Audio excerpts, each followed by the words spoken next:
자, 여러분, 오늘은 부활주일입니다. 그래서 저는 구속사로 만나는 부활이라는 제목으로 함께 은혜를 나누고자 합니다.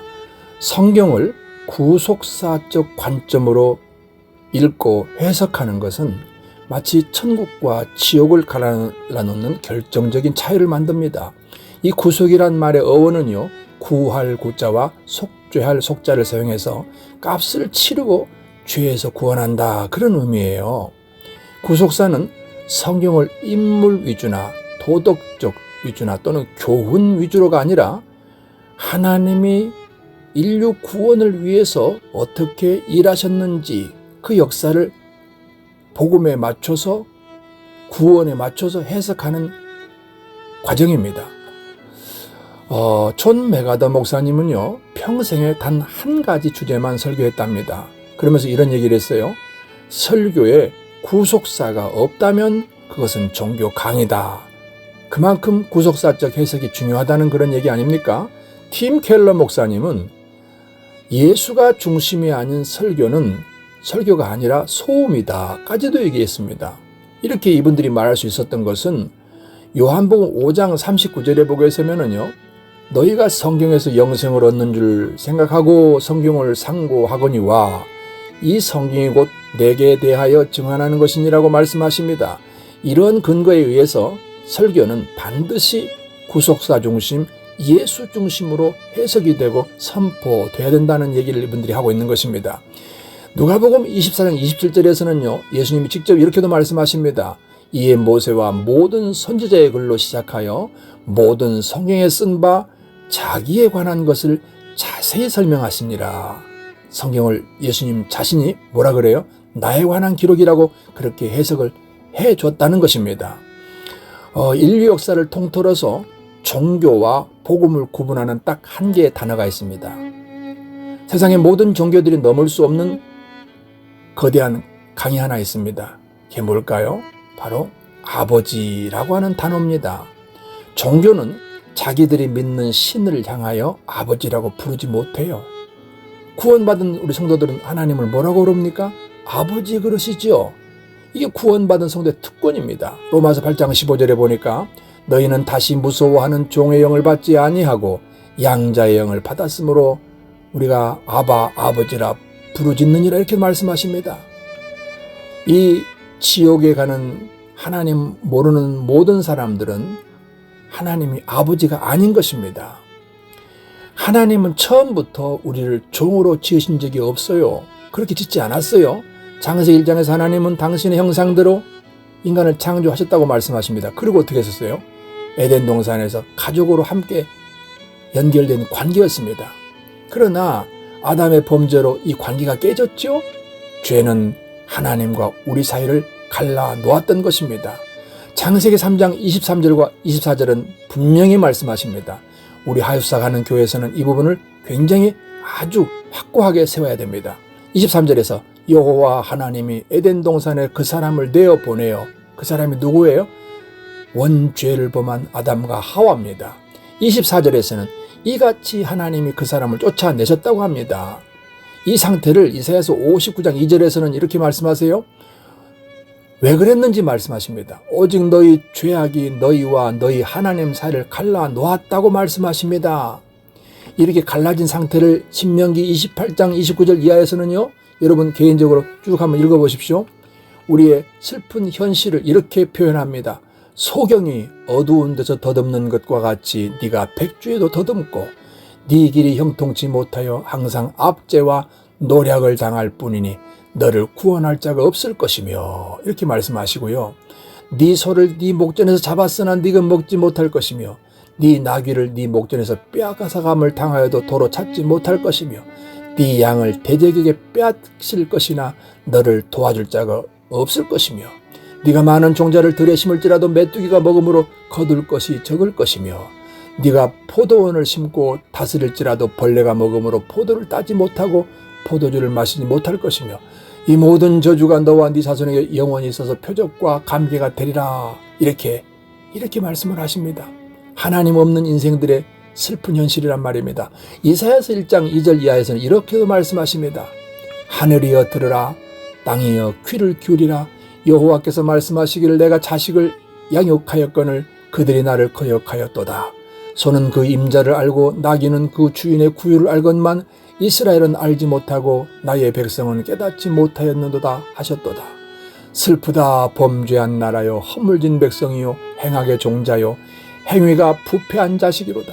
그들이 여호와를 버리며 이스라엘의 거룩하신 이를 만홀히 여겨 멀리하고 물러갔도다. 너희가 어찌하여 매를 더 맞으려고 폐역을 거듭하느냐. 온 머리는 병들었고 온 마음은 피곤하였으며 발바닥에서 정수리까지 성한 곳이 없이 상한 것과 터진 것과 새로 맞은 흔적뿐이거늘 그것을 짜며 싸매며 기름으로 부드럽게 함을 받지 못하여도다. 이렇게 말씀을 하십니다. 이 상태를 에베소 2장 12절에서는요. 그때 너희는 그리스도 밖에 있었다 그럽니다. 그래서 세상에 소망이 없고 하나님도 없는 자라고 말씀을 하십니다. 이 상태에 대해서 마태복음 9장 36절은요. 그들이 목자 없는 양과 같이 고생하며 기진함이라 이렇게도 표현합니다. 이 상태에 대해서 에베소 2장 1절에 3절은요. 좀 더 직관적으로 이런 표현을 쓰십니다. 너희의 허물과 죄로 죽었던 너희를 하나님을 떠난 모든 사람들은 과거 죽어 있었습니다. 그때 하나님과 분리된 죽은 상태에서 2절은 이렇게 말씀하세요. 너희가 그 가운데 생하여 이 세상 풍속을 쫓고 공중의 권세 잡은 자를 따랐으니 곧 지금의 불순종의 아들들 가운데 역사하는 영이라. 여기 매여 있었다는 말 아닙니까? 그리고 3절은요.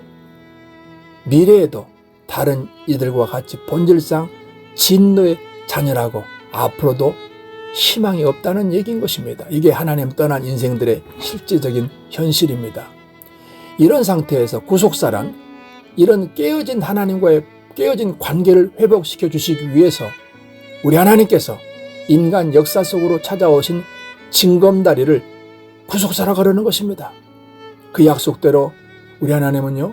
창세기부터 우리를 구원해 주겠다고 구약 전체에 약속을 하십니다.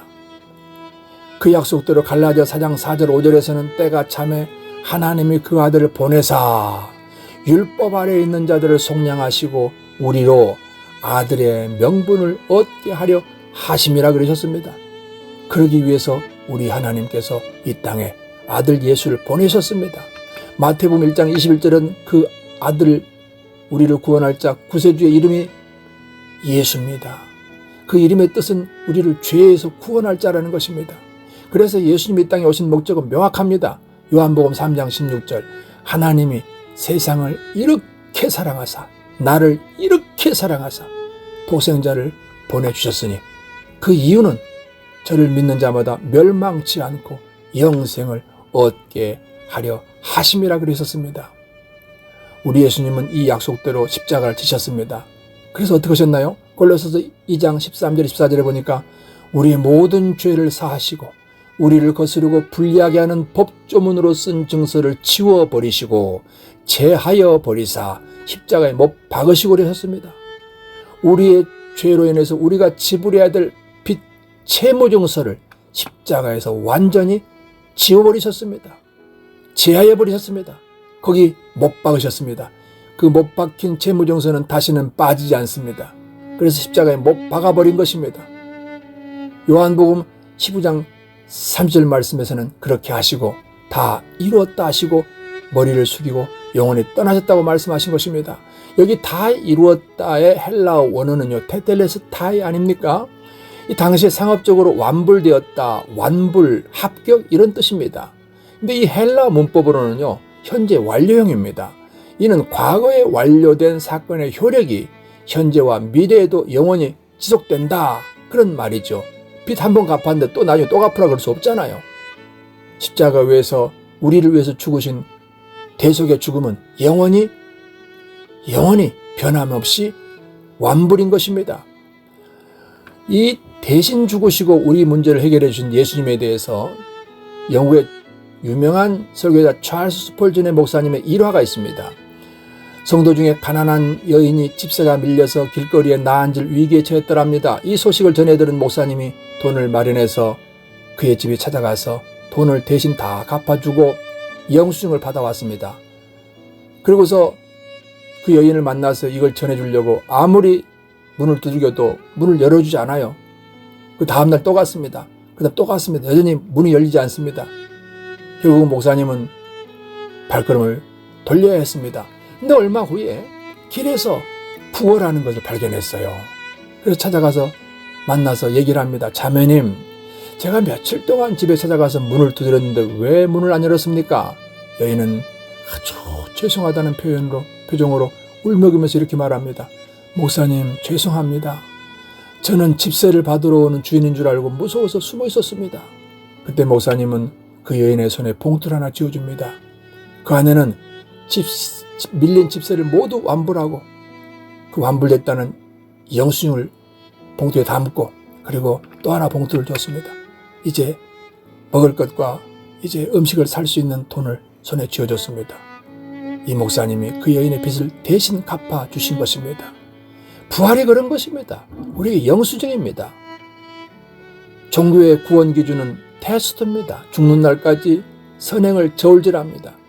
그래서 늘 불안해져. 선한 행함과 악함이 끊임없이 반복되기 때문에 오늘 착한 일 했어도 내일은 또 악한 일 할 수 있으니까 그 전전긍긍하면서 그렇게 사는 것이 두려워 떨면서 무서워서 벌벌 떨며 사는 것이 이것이 종교적 삶인 것입니다. 우리 하나님 모르는 사람들 사는 거 보세요. 날짜 지켜야 되죠. 방향 지켜야 되죠. 시간 지켜야 되죠. 어디 그뿐입니까? 이사갈 때 뿐만 아니라 삼재라 그럽니다. 아무것도 못합니다.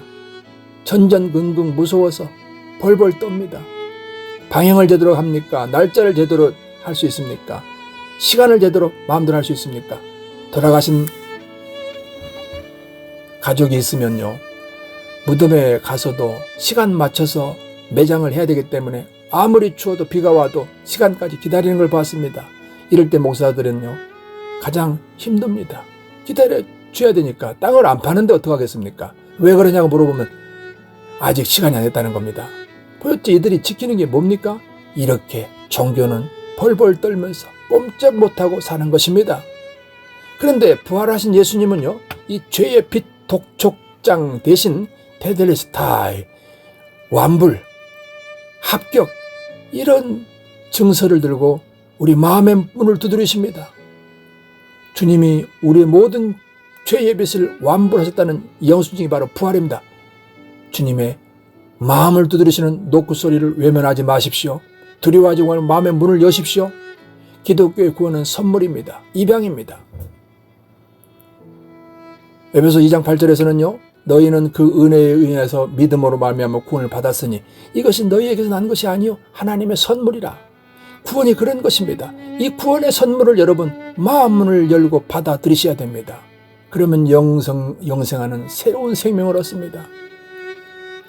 입양된 아이가 그 부모의 사랑을 받고 사는 것은요, 공부를 잘해서가 아닙니다. 특별히 외모가 화려하기 때문이 아닌 것입니다. 어떤 조건도 필요 없어. 다만 그 아이가 자식으로 입양되었고 관계가 아버지와 자식 관계이기 때문에 사랑받고 사는 것입니다. 미국의 어떤 목사님이 들려주신 입양된 아이의 실화입니다. 이 아이는 여러 위탁 가정들을 전전긍긍했대요. 위탁, 이게 입양되기 전에 돌봐주는 거죠.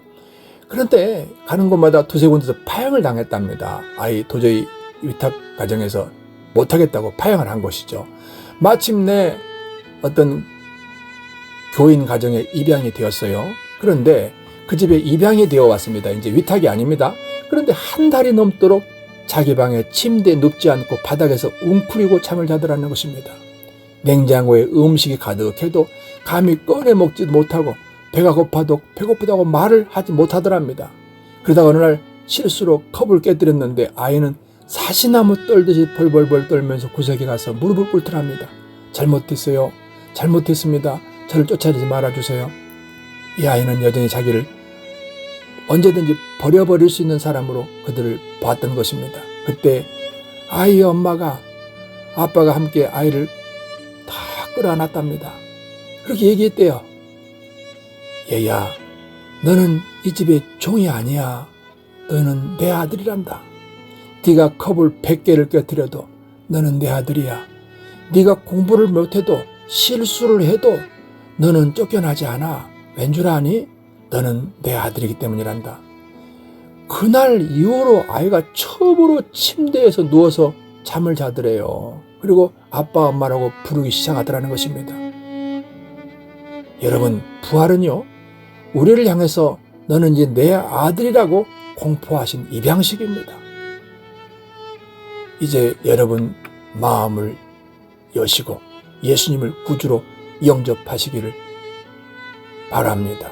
제가 도와드리겠습니다. 잠시 눈을 감고 기도할까요? 예수님, 저는 죄인입니다. 지금까지 어디서 와서 왜 살며 어디로 가는지 알지 못하고 방황하며 살았습니다. 지금 이 시간에 예수님을 내 영혼의 구세주로 모시겠습니다. 지금 오셔서 내가 지은 죄는 용서해 주시고 주님 오시는 그날까지 나와 남은 내 인생을 인도하여 주시옵소서. 나를 구원해 주시니 감사합니다. 이제부터 천국 갈 때까지 예수님만 따르겠습니다. 나를 구원해 주셔서 감사합니다. 예수님의 이름으로 기도합니다. 아멘. 오늘 이 날 이후에 이제 기쁨으로 여러분 안에서 이 소식이 떠나가지 않게 하시고 또 이 소식을 모르는 우리 주위에 이 소식을 전달하는 전달자로 사시기를 축복합니다. 감사합니다.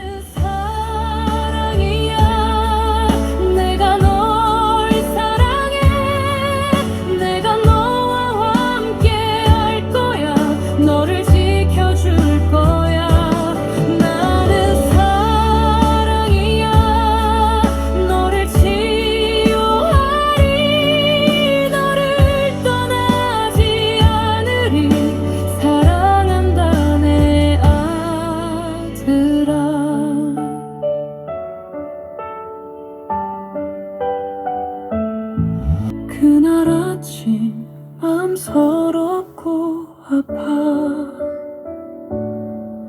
무너져 울고 있을 때 조용히 다가와 나를 품에 안으시며 주님 말씀하셨네. 두려워 말라 내가 여기 있으니 눈물 닦아주시며 내게 속삭이셨네. 나는 사랑이야 내가 널 사랑해 내가 너와 함께 할 거야 너를 지켜줄 거야.